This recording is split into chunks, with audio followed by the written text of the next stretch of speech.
शुमाली वजीरिस्तान के इलाके बिरानशाह के करीब हमला। ISPR के मुताबिक 3 सिक्योरिटी एहलकार और 3 मासूम बच्चे शहीद हो गए।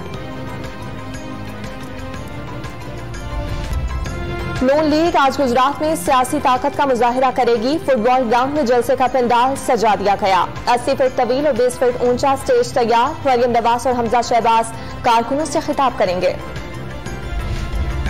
तहरीक इंसाफ आज फैसलाबाद में पावर शो करेगी। धोबी घाट ग्राउंड में कुर्सियां लगा दी गईं। स्टेज भी तैयार हो गया। कप्तान खिलाड़ियों का लहू गरमाएंगे।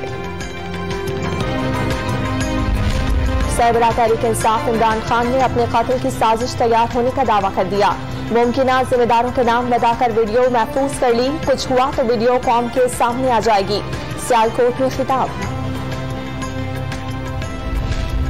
कराची के बागजीना ग्राउंड में पाक सरजमीन के ज़रिए एहतमाम। खवातीन के जलसे की तैयारियां मुकम्मल। पंडाल में कुर्सियां लगा दी गईं। स्टेज भी तैयार। मुस्तफा कमाल अहम ऐलान करेंगे। पेट्रोलियम मसनूआत की कीमतों में इजाफा होगा या नहीं, वज़ीर आज़म शहबाज शरीफ आज हतमी फैसला करेंगे। तमाम सब्सिडी खत्म करने पर फी लीटर पेट्रोल 195 रुपए का हो जाएगा।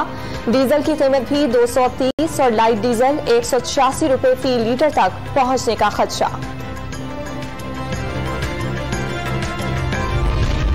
मुल्क भर में कोरोना से कोई मौत वाक़ई नहीं हुई। 24 घंटे के दौरान 84 नए मरीज रिपोर्ट। मुस्बत केसेस की शरह 1% से कम पर बरकरार।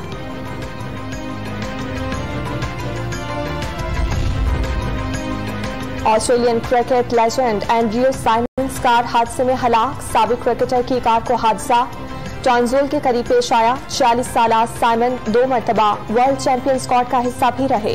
शुएब अख्तर का एंड्रयू साइमंस की मौत पर अफसोस का इजहार।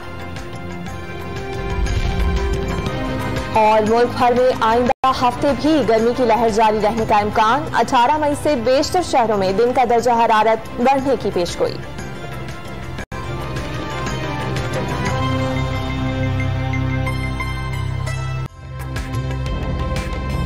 ताज़ा तरीन वीडियोस के लिए हमारा YouTube चैनल सब्सक्राइब करके बेल आइकन प्रेस करिए ताकि आपको मिले हर अपडेट सबसे पहले।